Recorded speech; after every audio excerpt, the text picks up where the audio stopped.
This is The Extra Point, an Arizona's Family Originals podcast, sponsored by your Phoenix Suns.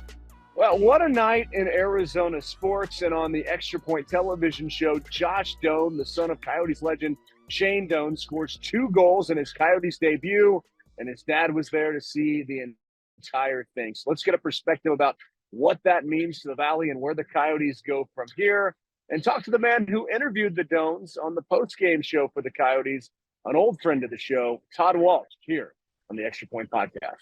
Well, I mean, after last night and after the post-game show where Josh Doan and Shane Doan got together on the broadcast, and it was just kind of one of those wonderful Valley sports moments that I caught myself watching, and then I was like, I have to go do the Extra Point. I have to go be on the air. But I needed to talk to the guy who was responsible for that magical moment in television. Todd Walsh joining us here on the Extra Point podcast. And just, Todd, first of all, it's great to see you.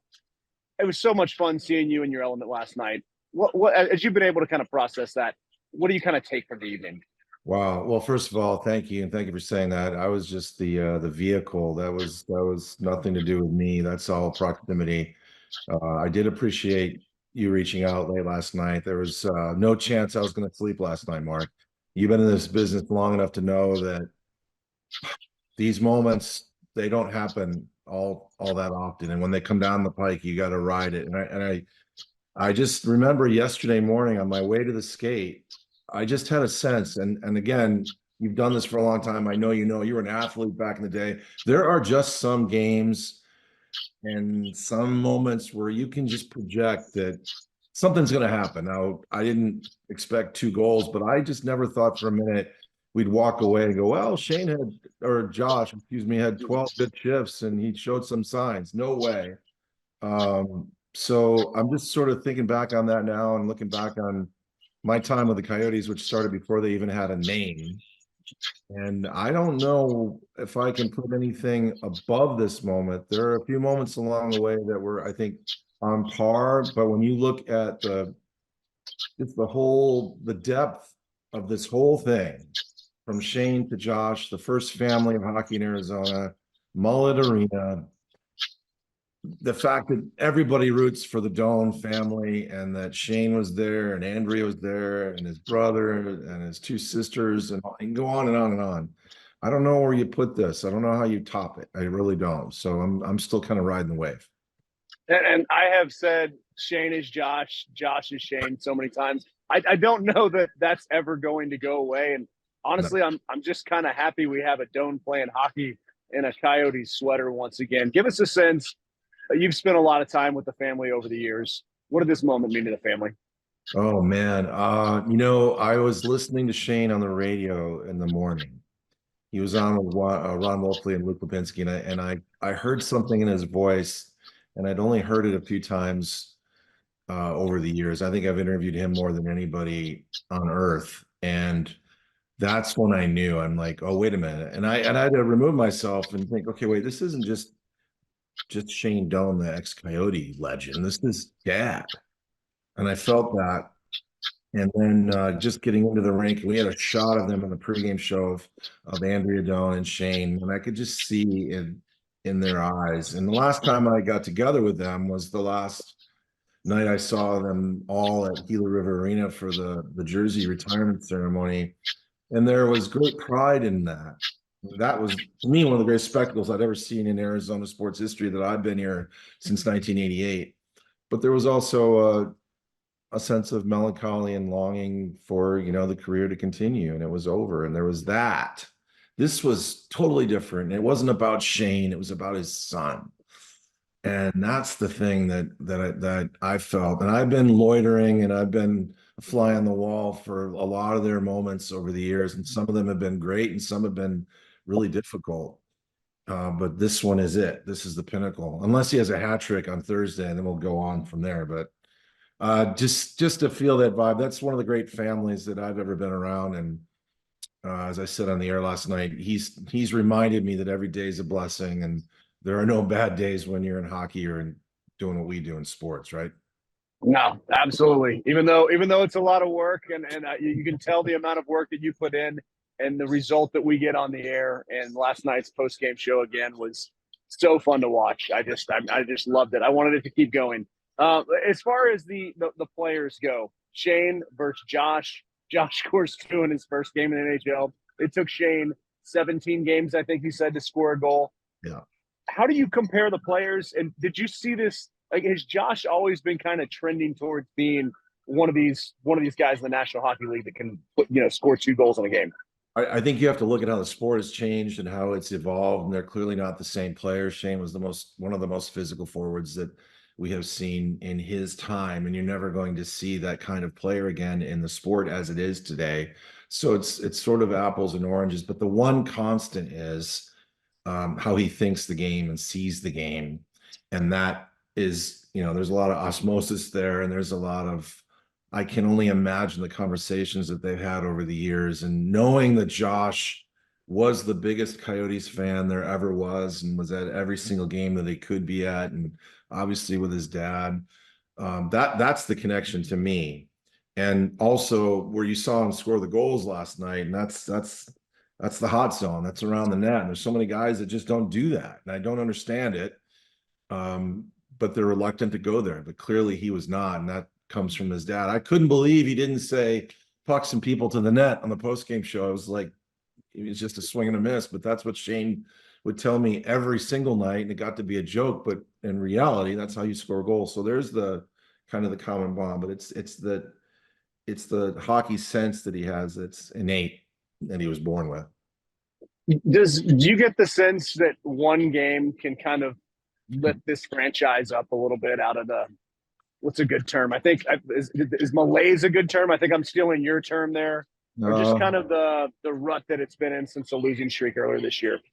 I don't know if one game can do that, but that moment certainly has life to it and legs to it, and that's how they keep riding it, and it's up to them to do that as a franchise. But the one thing that I thought about last night, and I felt it in the building, and I felt it leading up to last night with all the drama that goes on around this team, and it transcends ownerships, by the way. They've shed fans, and that's the reality. It gets old. I understand it, but I felt like last night there was a reinvestment. And if you were an old school, old time, long time Coyote fan, you clearly had to be invested in Shane Doan's career along the way.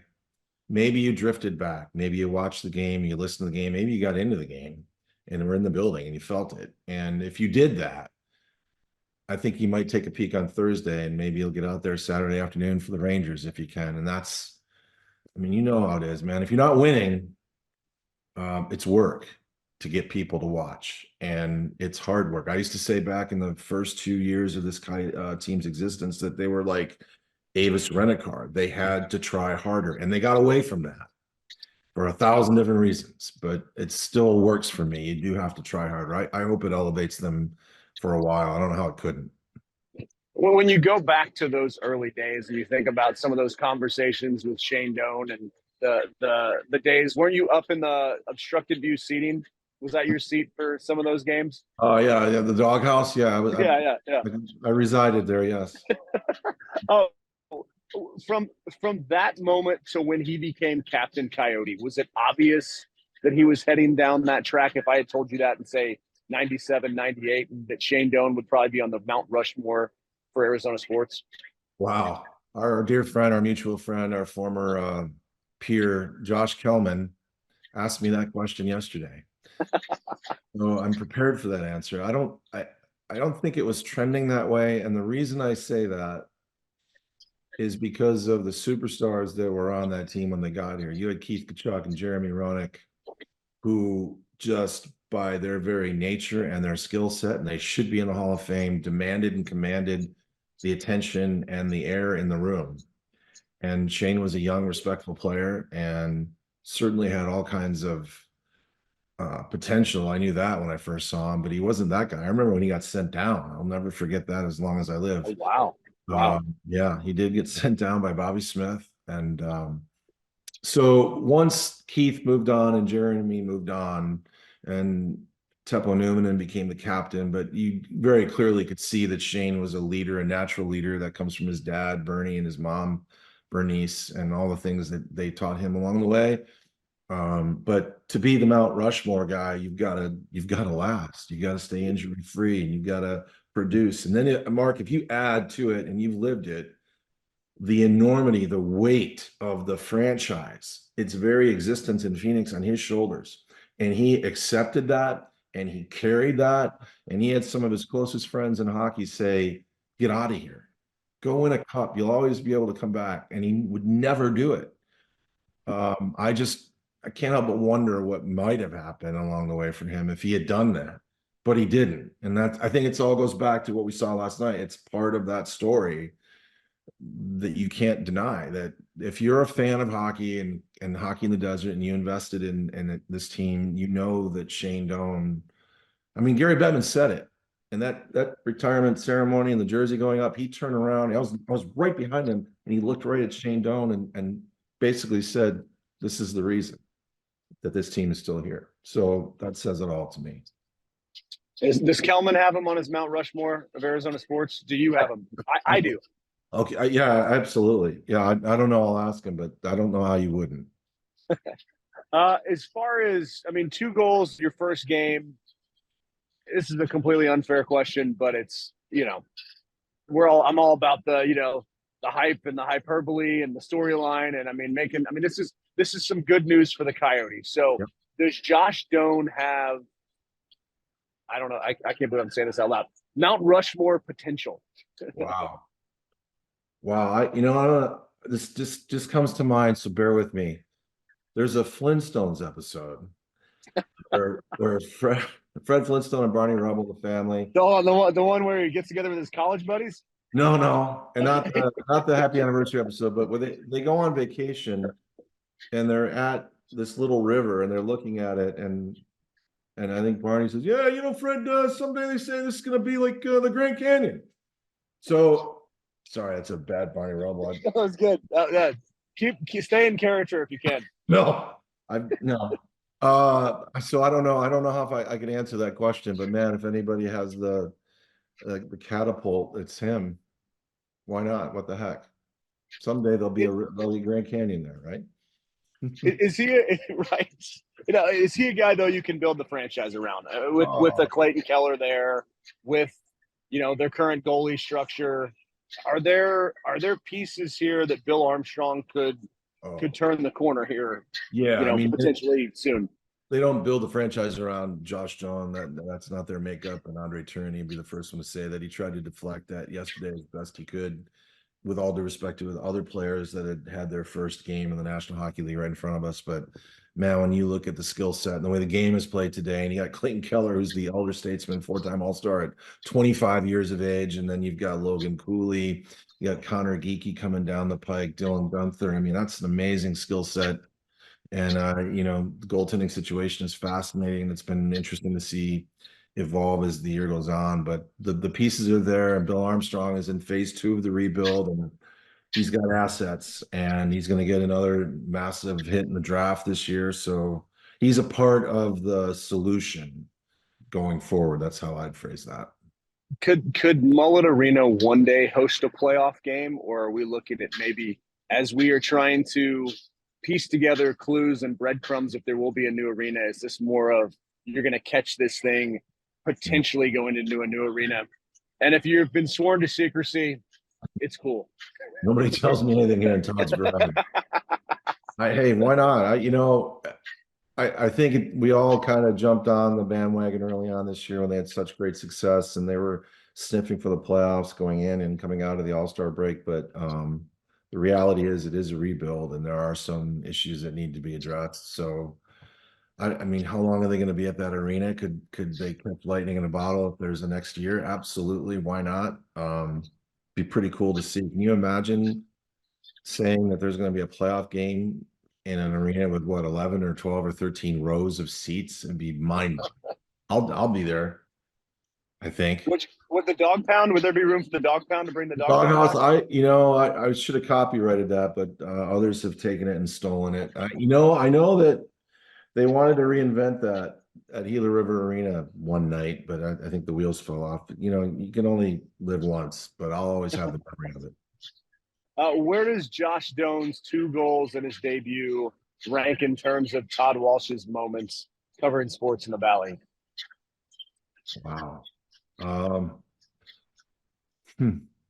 It's in the top 10. There's no doubt because of just the personal side to it, the family side to it. I have a personal connection to the Doan family because of 1,000 different reasons. So I had to separate myself from it. But to see their reaction last night, Mark, was mind-boggling. And um, it just reminded me of all that can be right in the world and how family is supposed to be and all those things. So it's in the top 10. I could probably put it in the top 5. I know in the Coyote world, for me, it's 1A, B, or C. That's for sure, man. It was remarkable. Look, I was there when Barkley arrived. I was there when John Paxson hit that shot. I snuck into Jerry Colangelo's office during the Suns parade of 300,000 people for a loss. I was on that field when Luis Gonzalez did what he did. I was with Lute Olson when he first showed up. I've seen some things, but man, I haven't slept yet. So I just got home and started calling people. Yeah, you're lucky you put your phone down because I was going to text you all night, man. Well, with kids waking up at 6:45, that thing goes on silent pretty quick. So Yeah, I appreciate you getting back to me after the extra point. okay. As far as just where the Coyotes go from here, how much momentum can they build going into next season? Well, look, there's just a handful of games left, and they erased the cloud of the losing streak that was so difficult to be a part of, and they're playing good hockey again, and we know it. And when you see their all-star Clayton Keller, who just snapped a 5-game goal streak, continuing to sprint through the finish line, that should be a message to everybody. So I think their coaching staff is going to be intent on hitting that in stride. You want to go into the offseason feeling good about yourselves. I know that Andre has met with many players and challenged them at this juncture of the season, saying, what's next for you? And Keller was one of the guys that he did that with. So I think they're gonna land the plane and feel good about themselves. Phase 2 is ending, and let's see what the next phase is for Bill Armstrong and his crew. But I think it's going to be tough, man. That last road trip, they're playing teams that are monsters. I don't know if they're going to be victories, but you want to see them play a certain way, and I think the coaches will get it. And finally, because I'm sitting in your office here at Chase Field, I'll keep a seat warm for you here until the hockey season ends. Okay. I guess Josh Doan scoring 2 goals, Diamondbacks going to the World Series last year. As you kind of process where this team is right now, how do you feel about their chances of getting back to that point headed into 2024? First of all, I can't wait. I can't wait to see them carry the burden, if that's even the right word, of the expectations that they now have. I go back to last year when I first parachuted into the season, and we had before my television network imploded and went bankrupt and closed the doors, we had one of our weekly production calls, Mark, that I know you remember. And I said on one of the first calls of the baseball season for me, we are on to something here. We need to make sure that we are starting to really track this team and tell the stories, because I just got a sense that they were good and they knew it. And it flipped the script from a year ago where they weren't so sure. They were at times respecting their opponent too much. That's in the words of their manager, Torey Lovello. And I just kind of saw that take off. So I just want to see them expect to win. I think that's just the coolest part of that transition and the climb. And I'll real quick story. My last game last year was game 161 when they clinched. I woke up the next day and I tested positive for COVID, and I was down for the count, and I missed that game, and I was out for weeks or a little while. And I never saw that team again. I started hockey, and I came back to the first home game of the World Series. I sat there as a fan behind the dugout, and I will never forget this as long as I live. This is a team, as you know, I'm traveling with them. I'm on the team bus, the team charter, the team hotel. I mean, I am in their life when I'm with them. And I didn't recognize them. When they were gathering around the dugout, I just looked and I went, oh, that's the stare. They have the stare. They just took down the Phillies. They just blitzed the dot. they're in this thing, and they are, and that stare is the thing that you see when, I mean, I've seen it in the NHL so many times where the defending Stanley Cup champs roll into town for the first time, and they've been playing since June, and you look at them and you go, oh, there's that stare. I saw that. I looked, I went, oh my God. So I want to really, I can't wait to see it. I don't get there until the last week of April. That should be hot and ready to roll, man. That's it. I'm looking for the stare. Yeah, it's that Tom Brady stare. I think it's Yeah. Yeah, I remember the Phillies when they were rolling coming into town like that, and you're like, "There's about to be some balls hit out of the ballpark tonight," and they know it.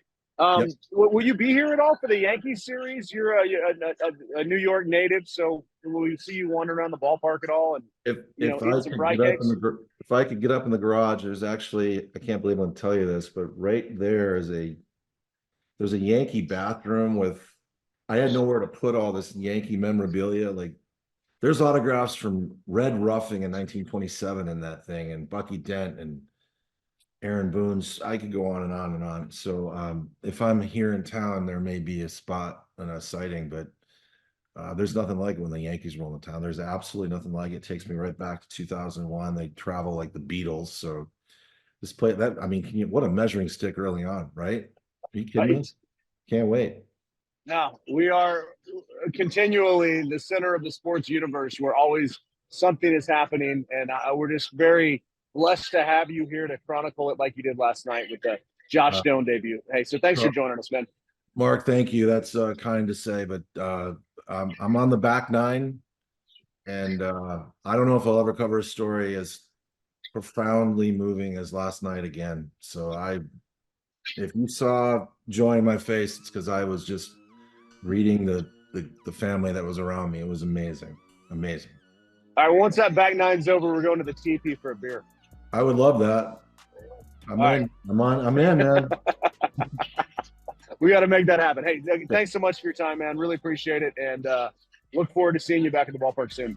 The Extra Point Podcast is a production of 3TV, CBS 5, and azfamily.com in Phoenix, Arizona. This is The Extra Point, an Arizona's Family Originals podcast, sponsored by your Phoenix Suns.